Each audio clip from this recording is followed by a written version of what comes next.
Kõigepealt lähevad siis laskjad, käivad söömas ära, lähevad nemad laskma, teistel on aega kuni kella 2-ni, siis kell 2 need võistlejad, kes on siis mitmevõistluses tegijad.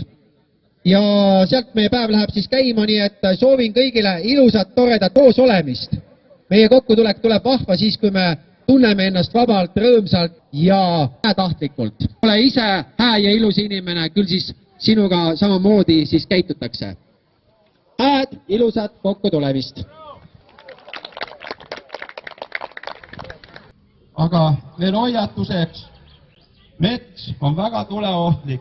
Ärge palun metsas suitsetage. Ujumine on veehoidla juures tähistatud koht. Ärge mujal hüpake. See on rekonstrueeritud karjäär. Kive on, suuri kive igal pool keskel. Aga nüüd, aitäh!